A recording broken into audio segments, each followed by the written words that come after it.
Hey, I want to thank you for tuning in today. We're going to cover a lot of ground today. We're going to talk about the Millennium reign. We're going to talk about is Revelation chronological or not? And if so, what parts are? I'm going to give you an insight that hit me this week that really changed my perspective on the entire book. Really, about the idea, is this an end times manual for lost people or is it a discipleship book for saved people? Can't wait to journey with you today.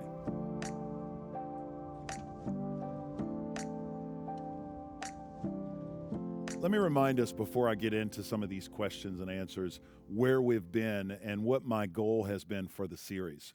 When I started Revelation, my goal was to kind of disarm or dismantle the fear associated with the book. I wanted to remove the scare tactic, if you will, the idea that people are fearful of a book of the Bible.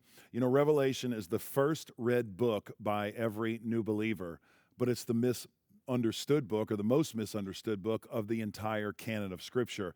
And so, hopefully, through this journey, you have really gotten excited about studying the book, and it's really changed your perspective, not to fear the end, but actually to use this as a manual for living today.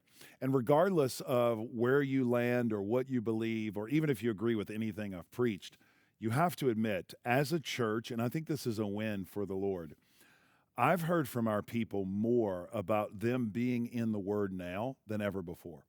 And you would agree, that's really a win because some of you are studying the Bible to say, is that really in there? And some are studying the Bible to say, this guy doesn't know what he's talking about, right? So I'm gonna learn. But let's get into some of the questions that we've had. One of the reasons I've grown, even I'll say one more point, in my understanding of Revelation is for years I just accepted something that I learned from a previous pastor or a seminary professor or a book that I read, and I didn't actually take the time to study it myself.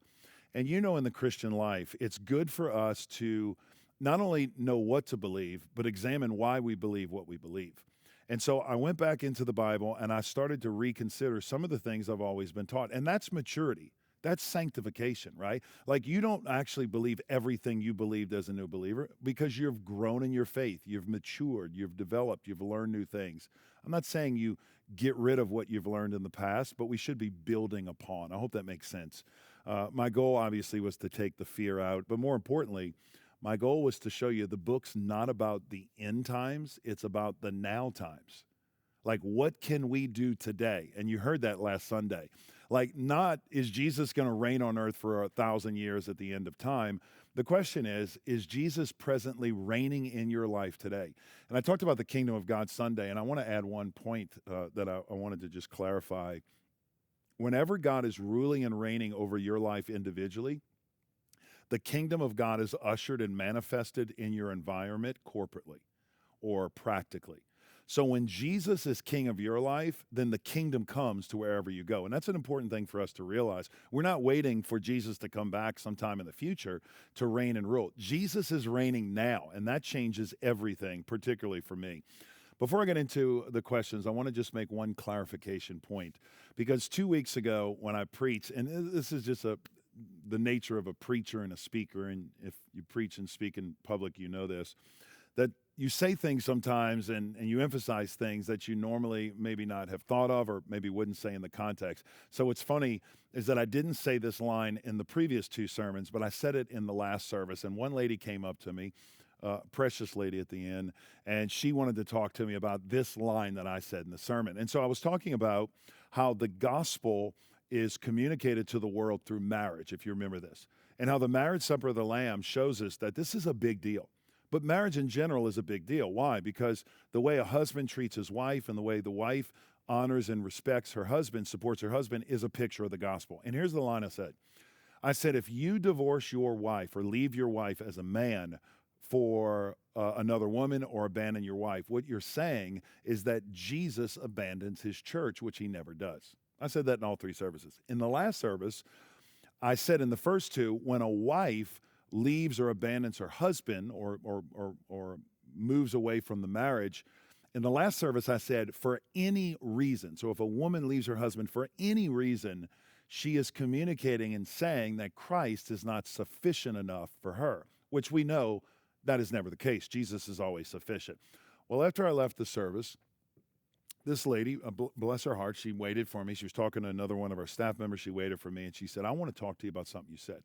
I could tell she was a little frustrated, and I said, well, what did I say? And she said, it has to do with your version or your perspective of divorce. She said, you said that if you leave or a woman leaves her husband, she is saying that she's abandoning the marriage. But you don't understand, my husband beat me, is what she was telling me. She said, my husband actually abused me, and I was fearful for my life. And I said, well, let me stop there. I said, I don't agree that there's no reason, no biblical grounds for divorce.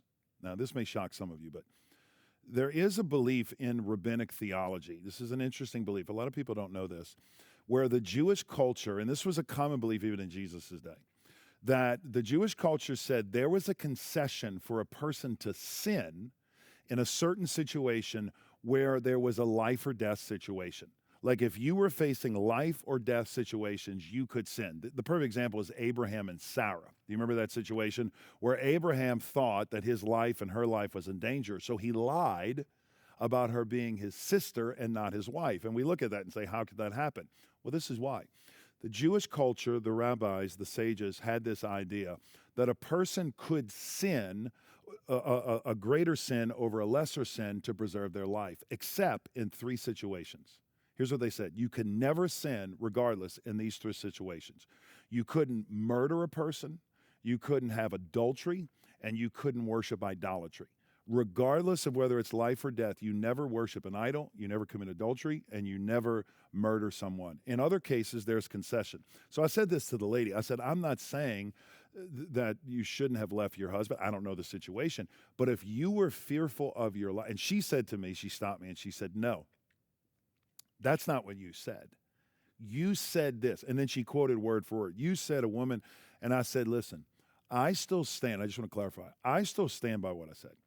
I do believe that regardless of the reason behind the scenes of a woman leaving her husband or a husband leaving his wife, regardless of the reasons, it still communicates to the world around them that Jesus abandons the church or that the church is not enough for Jesus, which is never the case. Now, the footnote, the asterisk to why you left is there's a viable reason you were fearful for your life. So I want to apologize if it came across that way because that was not my intention. And I think she understood what I was saying, but I wanted to really just clarify that situation, that regardless of whether you leave, and there are justifiable reasons, some of you would say, well, you know, drug addiction, and I think when a person in a marriage is an addict or alcoholic, that's a form of idolatry, by the way, but that's a whole nother conversation. But the point I'm making is this. God has a high view of marriage.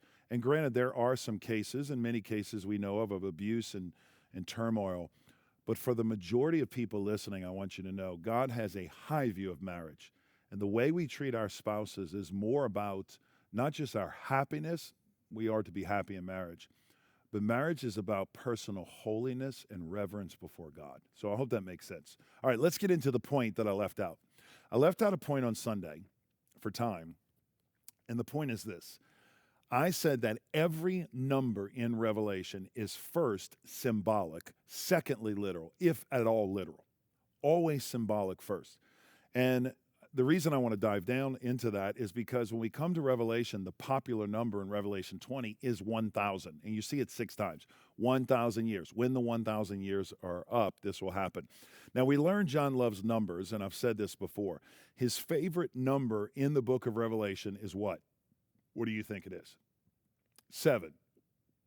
I hear it in the audience somewhere. 7. Yep. 7 is the number. John talks about 7 lampstands and 7 churches and the 7 spirits.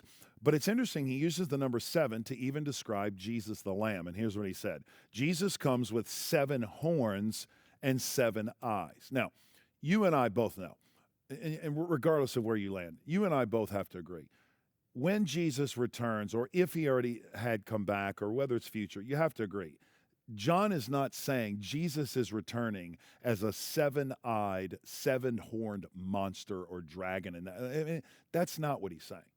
He's using the 7 horns as a picture of power, complete power, 7, completeness, and the eyes as a picture of complete wisdom or knowledge. That's what it means. So the number 7 in this context is to be interpreted likewise. We also see the number 10.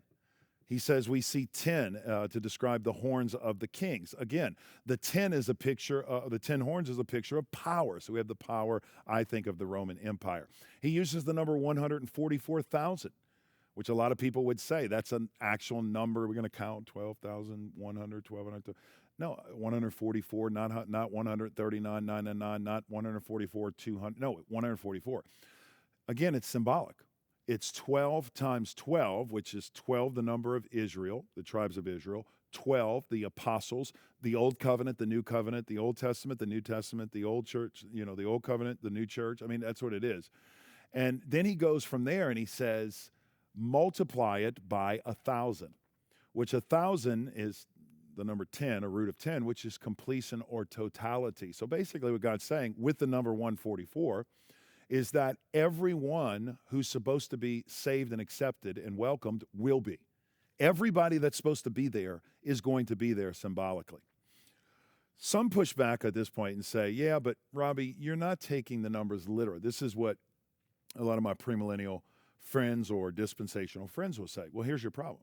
The problem is you are not interpreting Revelation literally, and you're doing a disservice to the text because you're not interpreting it literally. And here would be my pushback. If that's you, it's a valid point. Here's my pushback to you. I would say, no, I'm actually interpreting the text with integrity based on the genre or the actual style in which it is written. See, one of the jobs of a biblical expositor of the word is to figure out what genre or what style the author is writing in at the time. And what's cool is there are different genres and style in the Bible. For example, in the ministry of Jesus, Jesus said this idea when he talked about sin. And I want to give it to you. Matthew chapter 5, verse 29. And I'll show you this verse. Here's what Jesus said. This is in the Sermon on the Mount. If your right eye, causes you to sin, gouge it out and throw it away. For it is better that you lose one of the parts of your body than to have your entire body thrown into hell. Okay, so now we're talking about the eye. But then he goes on. If your right hand causes you to sin, cut it off and throw it away, for it's better that you lose one of the parts of your body than to have your whole body go into hell. Here's my question to you. Has anybody who's watching this, has anybody ever looked at a person with lust in their eyes or through their eyes before? Well, the answer is yes. Has a woman ever looked at a guy with lust in her heart? Well, the answer is yes. Or a man looking at a woman. Then my question is, if that happened, why are you looking at me with two eyes right now? Because according to Jesus, Jesus said you need to cut it out. Or Jesus says if your hand causes you to sin, why do you still have two hands? The reason you have two eyes and two hands is because you and I both know the style of writing is hyperbole. Hyperbole is the idea of exaggerating something to prove a point. Jesus gives us more examples. He uses this all the time.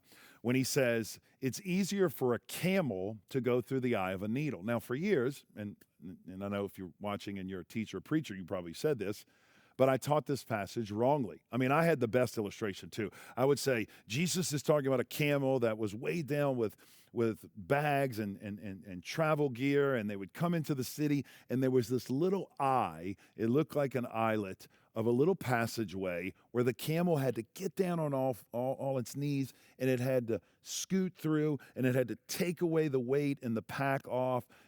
Great preacher story, by the way. Great illustration. Totally inaccurate. It's not accurate. Jesus is using here hyperbole. Basically, what he's doing is he's taking the largest animal they know of, and he's taking the smallest object they use on a daily basis, and he's saying, this is what it's like to enter the kingdom. It's impossible in your own strength. Another one is, Jesus says, before you take the speck out of your brother's eye, take the what? The plank or the log out of your own eye. He's not talking about people walking around with wood in their eye. He's talking about hyperboles, making a case. Now, the same principle applies in the Hebrew culture. Why do I say that? Because I don't think John is using a literal 1,000-year time period here to talk about the reign of Jesus. I said this Sunday. One of the main reasons is the number's too tidy. I mean, just the fact that you would say, oh, we had about 1,500 people show up for church. Everybody right away says, really? Was it 1,500 or was it 1488 or was it 1502? The moment you give such a round, neat, tidy number, people are skeptical. Again, I don't think why not 919? Why not 1,025? Also, here's the second thing.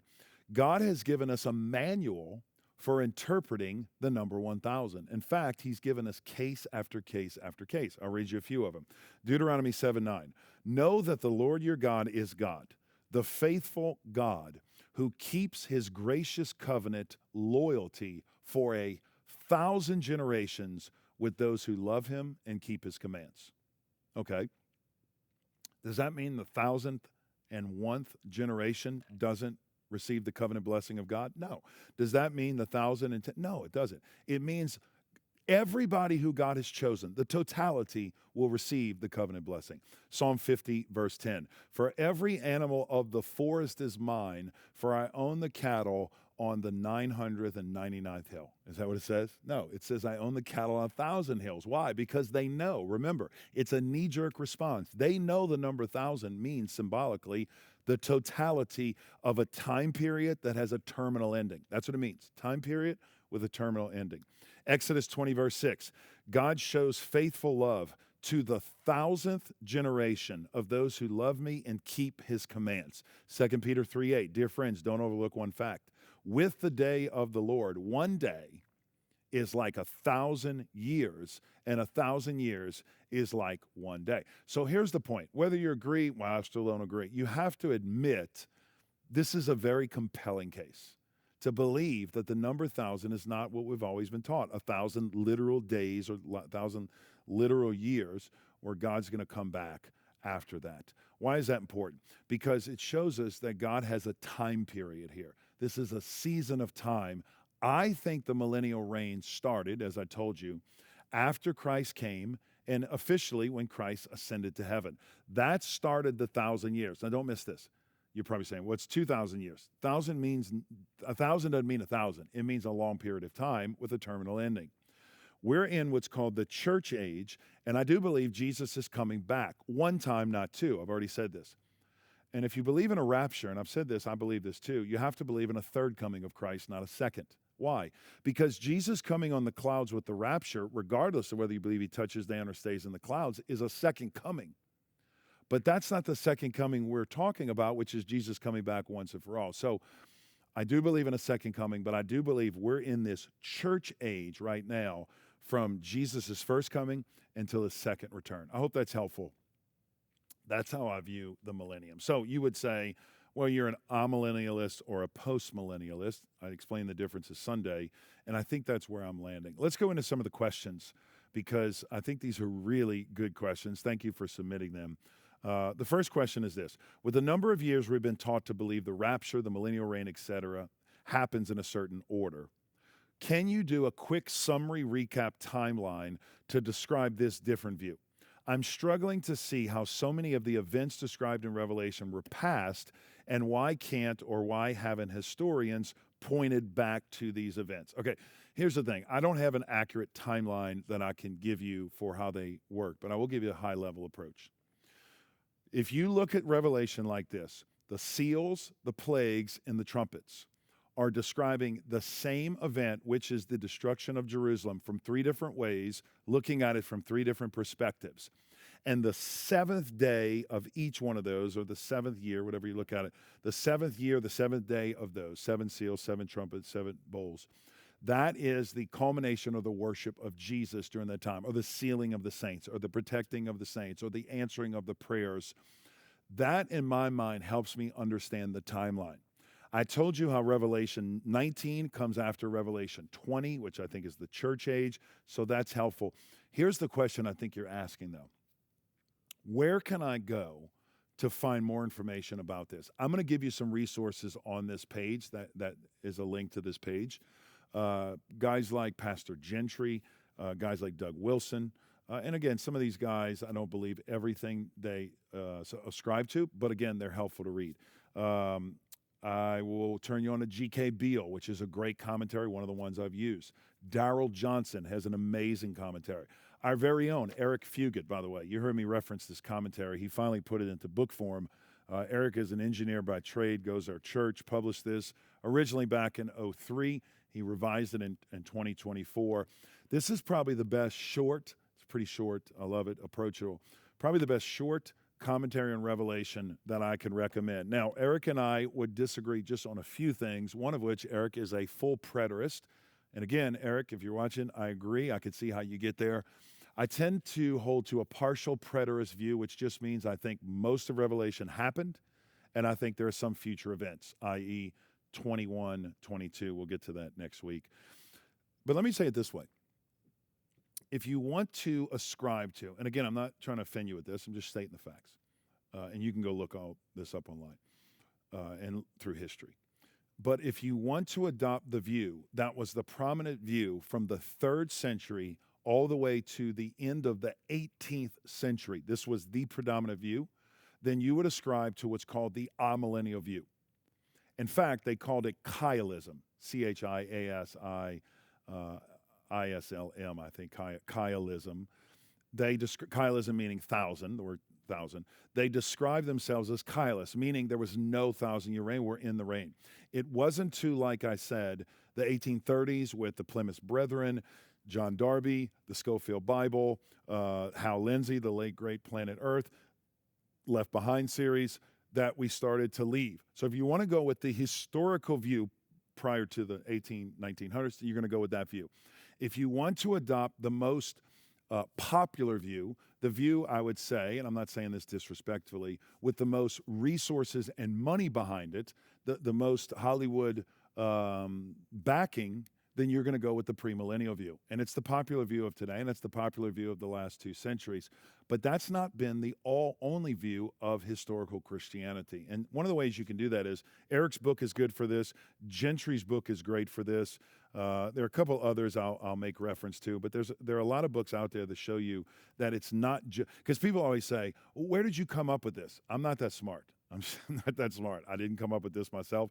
This was the predominant view through the ages. Question number 2. What part of Revelation is yet to be fulfilled?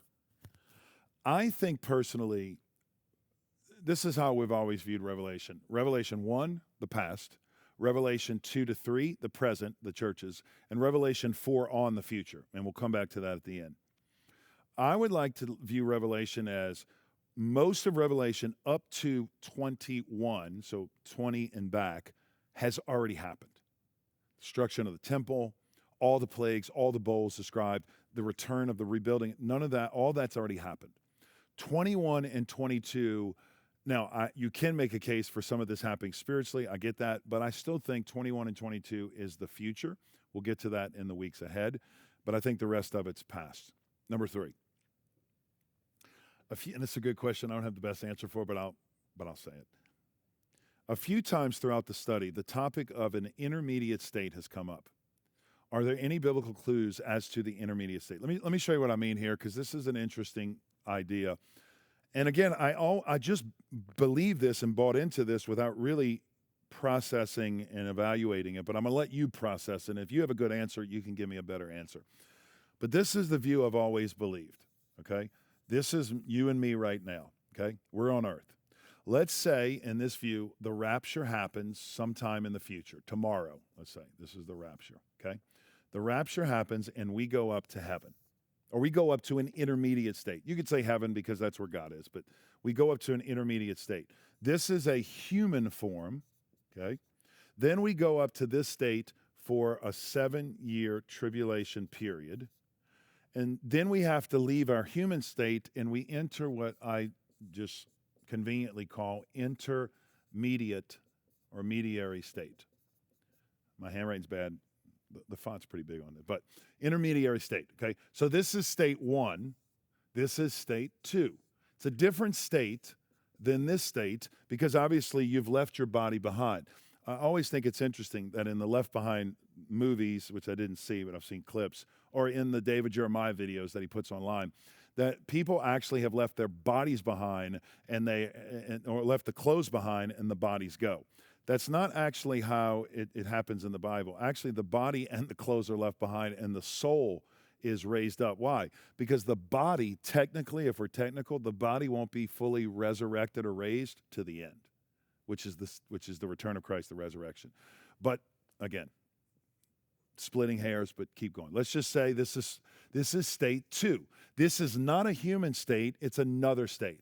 But then after the 7 years, I always believed we come back on earth for 1,000 years where we enter what I call a third state. This is a different state. It's not the same as this state because this is a spiritual state. It's a third state. It's like a new humanity or a new state, albeit not the resurrected state, which is the final state. But here's the problem, or the conundrum. In this 1,000-year reign, the Bible says, and you believe, if you believe this perspective, that people will live and die during the millennium. People will have kids and babies and families during the millennium. People will get saved during the millennium. And there will be unbelievers during the millennium, okay? And then after this person dies, then, if you go there, then you have to go back to a heavenly state for a fourth state of intermediary state. But then you come back at the end of the 1,000-year reign when Jesus comes back to earth, and then it's the new heavens and the new earth. Watch this. And then you're supposed to come back in a fifth state. I know this is over the top, but you get the point. Let's say we eliminate one or two. You still have to do something with the states that are not the new resurrected body states. This was always the conundrum I had when I was studying the entire, and the answer is I don't know. I don't have a good answer for what the intermediate state is. Here's what I think is going to happen, okay, based on the Bible, based on what I've studied in the Bible, and based on 1 Corinthians 15 and Revelation 21 and 22. Watch this. This is what I think. This seems more aligned with the Scripture. You and I are here, okay? This is today. One day Jesus is going to come back, okay? Now this is going to mess some of you up, but I'm just going to say it anyway. An amillennial view says he'd come back at any moment because the world is going to get progressively worse. Jesus is going to come back and make it right, and the world is going to Hades in a handbasket. Postmillennialism says that over time, we have an opportunity through the advancement of the gospel to bring the kingdom of heaven to earth on this earth, and not in some millennial season of a reign, but no, we're on earth today. And over time, the nations will bow down, the king will kiss the feet of the Son, Psalm 2, and all of the nations will bow down, and the kingdom of heaven will be on earth as it is in heaven, on earth sometime today. Now, postmillennialists will say this. Two things I'm going to mess you up, okay? The first one is this. And I heard a guy say this to me, and when I first heard it, it really bothered me, so I want you to prepare yourself. He said, if this is the case, then we're really right here in the time of history, meaning we're still, he said, in the early church. I think James White said this. We're still in the early church.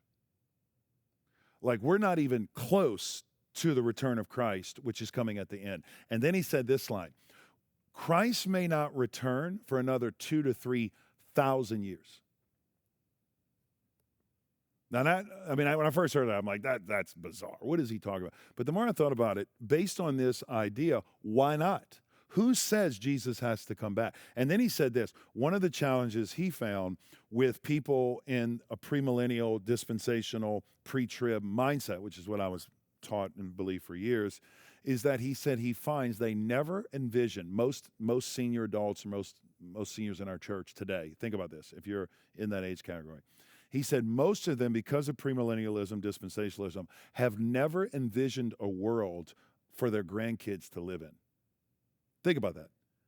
Like, you're never talking about the world that your grandkids for 200 years, 100 years from now are going to live in. Why? Because normally, not everybody, but normally in a premillennial dispensational mindset, the shoe's going to fall. I mean, have you seen the news? Have you heard what's happening in Israel? Do you know the wars? It's going to happen any time now. That is a very different contrasting perspective than this, which says, no, we're in the early church, and Jesus may not come back for 2,000 to 3,000 years. But here's the cool thing. Every time we share the gospel, every time we turn the other cheek, every time we minister to the sick, every time we go overseas with the message of Christ, we are ushering in the kingdom that may not come for a foreseeable future, but you and I are laying up bricks as a legacy to build the kingdom of God, which is the temple of the people of God. Does that make sense? So I know that's a little odd to think about, but something to process. Get back to this. This is what I think is going to happen. We're living today. Let's say Jesus returns tomorrow. I hope so, but in a sense, who knows? I really want Jesus to come back, but obviously while we're here, we still have time. But Jesus comes back tomorrow, okay? And what I think is going to happen is Jesus is going to come back one time. We're in the 1,000-year reign, or the 1,000-year reign of Christ, which again, 1,000 is wrong because millennial for them means long time with a terminal ending. That's what it means. Just it's a long period of time. It's going to end though. Okay. Which is why to one of the churches, by the way, Jesus said you're going to suffer for 10 days and then the tribulation will be over. It's not literal 10 days like they're counting. Man, we got 3 days left. It's a period of time. Okay. Jesus is going to come back at the end, and then he's going to set up the new heaven, the new earth, new heaven, new earth, after the great white throne of judgment, one judgment, one time, and the bema seat for believers, so all believers are judged. So you have two different categories here. And then we live on this new heaven and new earth once and for all in a resurrected body. That makes more sense to me biblically than the up, down, up, down. You see, it just doesn't jive for me with the rest of the New Testament Bible. Maybe it does for you, but for me, that just gives you an answer to where I believe. And if you have an answer for the intermediate state, better than me, man, I'm all ears. Hopefully that's helpful. Question number 4. Pastor Robbie, isn't Revelation 19:16 proof that we can have tattoos since Jesus came out riding with a tattoo on his thigh? Surely you have used this to prove to your mother it's okay, LOL. I like this guy. Whoever wrote this, I like that. That is the exact proof text I used for my mom. No, I'm playing. It actually has been for years, but I've actually worked myself out of that proof text when I said that Jesus coming back, it's not, he's coming back, but it's not as literal as the 7 heads and it's all symbolic. So while I used to say, look at Jesus, he's got a tattoo on his thigh, I don't use that passage to prove that you can get tattoos. In fact, while we're on it, I'll tell you my reasoning. People come to me from time to time, and they'll say, and by the way, tattoos, I don't want to offend anybody, but tattoos are a generational thing. Just to let you know, your kids, mom, do not view tattoos the way you did, like my parents. Like back in the day, my mom didn't like beards or mustaches, with all due respect, Mom, because that's some guy who doesn't shave and he doesn't have a good face and he doesn't. It's a different day and age. Now, everybody has mustaches and beards. My son, who's 13 right now, he's trying to grow him a mustache. Like, son, I didn't grow facial when I was in college, right? But here's the thing, tattoos are the same way. People back 20, 30 years ago, they would associate tattoos with biker gangs and criminals. I mean, that's what my mom told me. That's not the case today. But the question is it biblical or allowable to get a tattoo? And people come up to me and say, hey, you got a tattoo. Why do you have a tattoo? You shouldn't get a tattoo. The Bible said we shouldn't have tattoos. They're right in Leviticus. Here's my question to them. I just ask them simply. I lean over and I grab their shirt and I say, hey, let me ask you a question. Is this shirt mixed fabric? Do you have multiple fabrics in this shirt? Polyester, wool, cotton? Yeah, I think so. Okay. And they say, what do you mean? I say, because the Bible says in Leviticus 2, you should never wear a shirt with mixed fabric. Oh, by the way, are those earrings? Because the Bible says also, I'm sorry, man, but the Bible also says don't pierce your ears. The Bible also says you shouldn't eat shrimp, and golly, I would have never made it in South Louisiana. So the question is that we have to understand how to interpret the law of the Old Testament. There are certain laws that were kosher laws or certain laws for the community of the nation of Israel that, in a sense, don't necessarily apply to us today. And here's the reasoning. The reason God said don't get a tattoo or a marking on your body is because you have to remember the nation back then was set apart from the pagan world. The pagan world back then would get tattoos on their body to honor the false gods, in an act of worship to the false gods. And so these tattoos on the body prove that your allegiance was to the false gods. So God said in order to differentiate yourself from them, don't do it. Very few people today are getting tattoos for false gods. There may be some, but most people are not getting tattoos because they're honoring a false god. They're getting a tattoo because it's sentimental.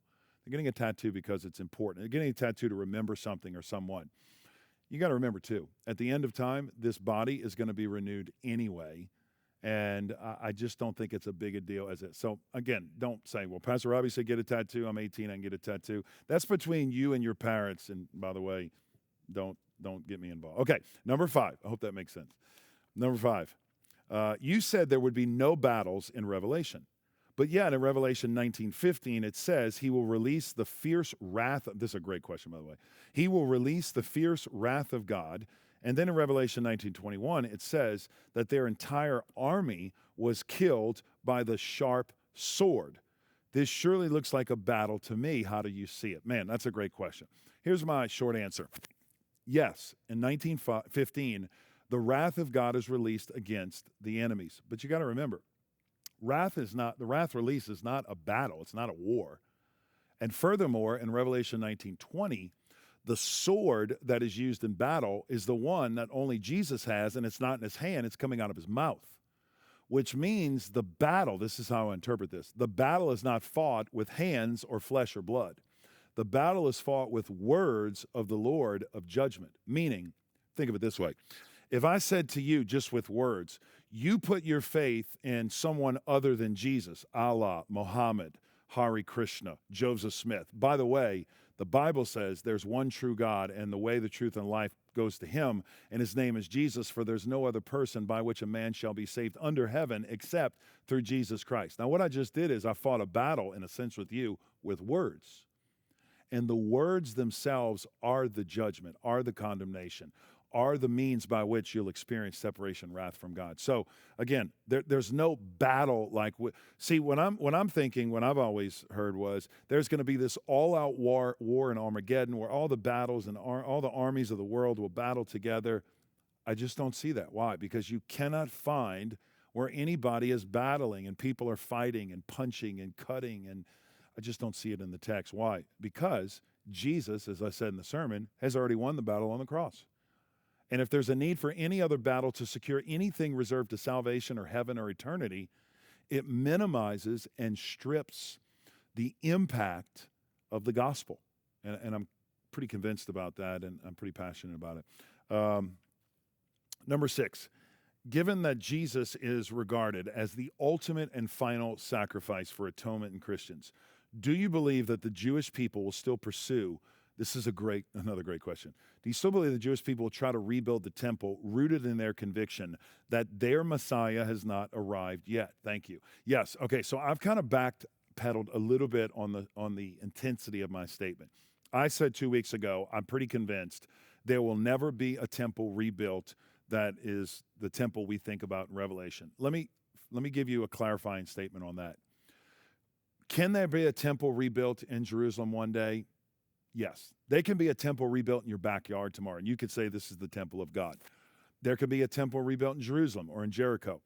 What I'm saying is, regardless of whether the Jews rebuild the temple or not, it has nothing to do with Revelation. Meaning, Revelation was not written dependent upon a future temple being rebuilt in Jerusalem that has a chronological end times watch connected to the return of it. That's what I'm saying.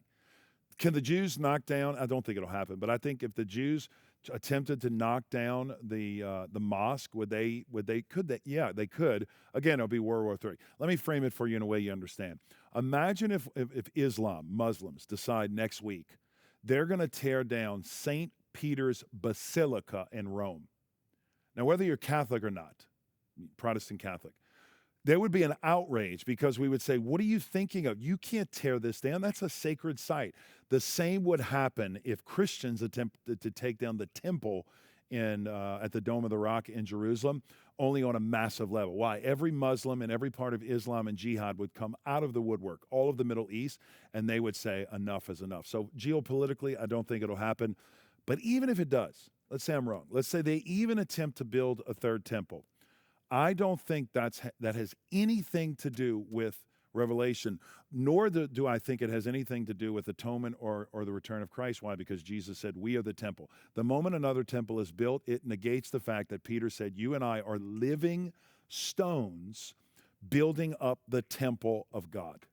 And I hope that is easy to make sense. Has everything, number 7, that we've learned so far in Revelation been history or prophecy? Here's what I would say. I think most of it's history. But the way, let me back up. It was let me say it this way. It was prophetic for the people hearing it. Why? Because I think the book was written in 63 to 65 AD. So it was prophetic to the current audience back then who read it.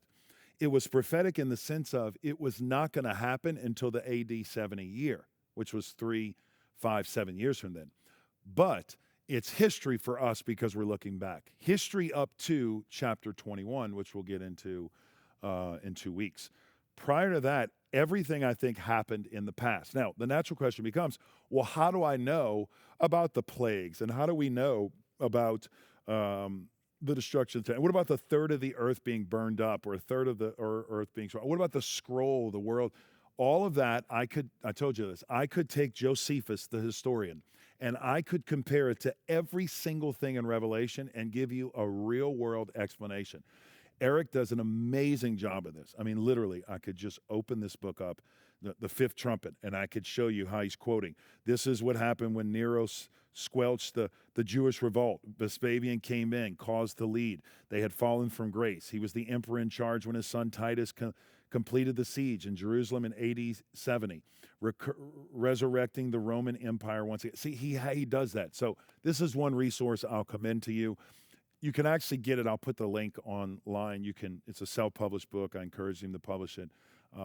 It's called ericfugett.com, F-U-G-E-T-T, ericfugett.com. Number 8, if Nero is the second beast, can you explain how the rest of the chapter 13 applies historically to the first century Jews? Again, books like this will help you do this. Last question, then I'm going to give you the parting words. Could you share sources of how you've looked at Jewish letters and numbers corresponding to one another with biblical significance? So like the number 7 is complete. You know, I wish I had a good source, and I think I do at home in my library. But the concept is called gematria. And again, I said this in a previous podcast. It's different than Kabbalah. Kabbalah is the Jewish mysticism for trying to determine how we got here and what are we doing here. That's not gematria. Gematria is them using an 8,000-word vocabulary compared to the English language of 180 to 200,000 words. 8,000-word vocabulary where they have to squeeze every single meaning out of a short context of words, or in their case, letters or numbers. It's called gematria. You can look it up online. I think the First Fruits of Zion would be a good place to go. Just look up gematria and you could find it. All right, here's what I want to leave you with. And again, I never thought about this until last week. And I haven't told anybody this, but 5 or 6 people, so I'm going to share it to you. What do you do when you just come up with an idea? You share it publicly to, a lot of people. I just want you to process this. And here's why I am. Again, don't get mad at me. Just follow me and just consider this. Most people who believe in the book of Revelation, or premillennial, predispensational, most people who read Revelation would say this. Revelation 1 through 3 happened in the past to the churches, the 7 churches. And then when you get to Revelation 4, from 4 on to the rest of the book, they would say it has to do with the unbelievers who are left behind. They get that from Revelation chapter 4, where Revelation 4 begins with this line. After this, John says, I looked up, and there in heaven was an open door. The first voice that I heard speaking to me like a trumpet said, come up here, and I will show you what must soon take place after this. What end times scholars would say is at that point, Revelation 4:1, that's when John, so watch this. So Revelation 1 through 3, okay, has to do with the past. And then 4 through 22, particularly 20, has to do, or let's say 19 to be exact. 19. Let's do 19. I'll give you 19. 4 through 19 has to do with those who are, quote, left behind. Okay? Those who are left behind. Okay? In this left behind group, they're actually going to determine how to live, because you would agree, if you believe this, that this right here has nothing to do with us. It has everything to do with believers. Why? Because we're gone. And in that way of thinking, you're gone from the rapture. Because of the rapture, you're gone from the wrath of God. You're gone from the plagues. You're gone from the seals. You're gone from the bowls. Okay? It's not until 21 and 22 that, 20, 21, 22, that we come back in the return. Okay, let's say that's true, okay? And by the way, this is how I got this idea. And again, I'm not trying to throw shade on this guy, but the reality is he published a book 2 years ago, David Jeremiah, who's a big end times rapture, return of Christ, tribulation guy. Again, I love David Jeremiah. We disagree on this thing, but he just produced a book that basically is called something, it's called here's the title, After the Rapture. This is the name of his book. After the Rapture, and the subtitle is, and this is what got me thinking about this, the subtitle is an End Times Guide to Survival. That's the name of the book, An End Times Guide to Survival. Jeremiah got up to his congregation and his large radio audience, and he said these words: go out as a Christian and buy cases of these books, or a case of these books, in order to send them out by mail or hand them out to every lost family member you know of in your community, in your neighborhood, in your circle of influence, and give them one of these books after the rapture, so that when we're gone as Christians, they'll be able to read this book or pick up this Bible and understand how to live when they're, quote, left behind.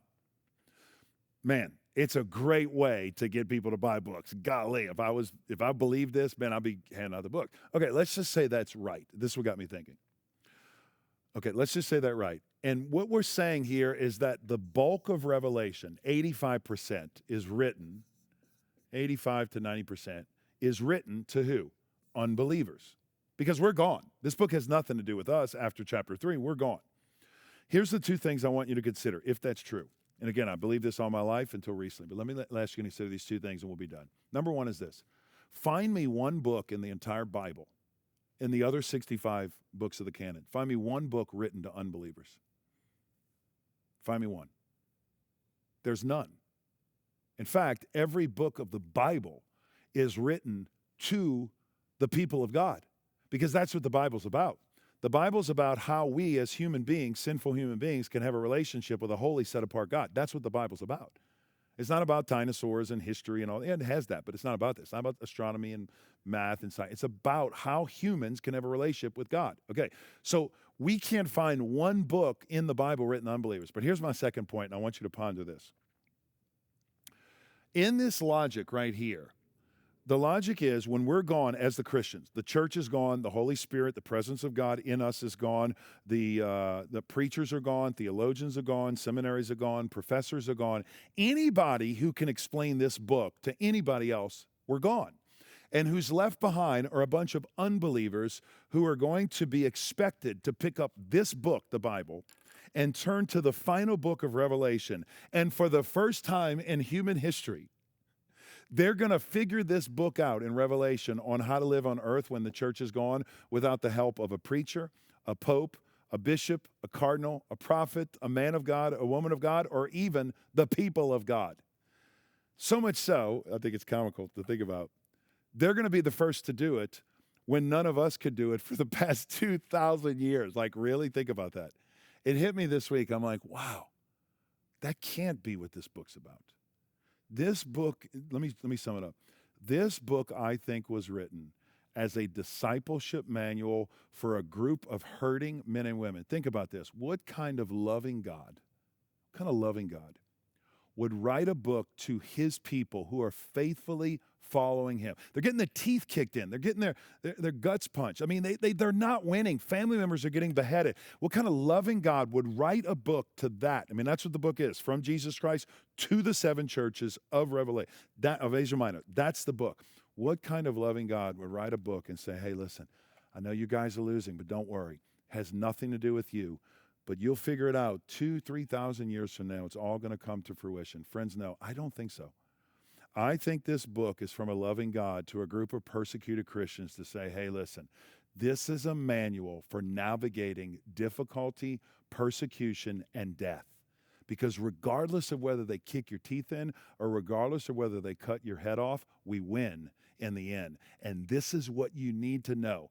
There's something else happening here that is beyond what you can see. It's deeper. Things are not as they appear. You need to know that. Just when you think things are raging in the natural visible realm, don't worry. There's a battle going on in the supernatural invisible realm. And by the way, we win.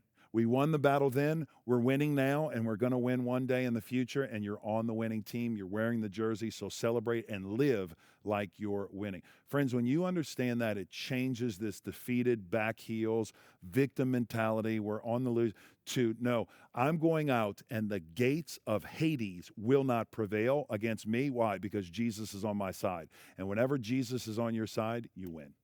And so hopefully that's helpful. Again, it's been a joy to go through this series. You don't have to agree with everything. I believe you don't even have to agree with my opinion. I mean, it'd be helpful if you had it, but you don't have to agree with my opinion, but you have to have an opinion. And I think at the end of the day, one of the things I think is honoring to the Lord more than anything else is that the people of Long Hollow have gotten into the Word until really the Word has started to get into them. And for that, I rejoice.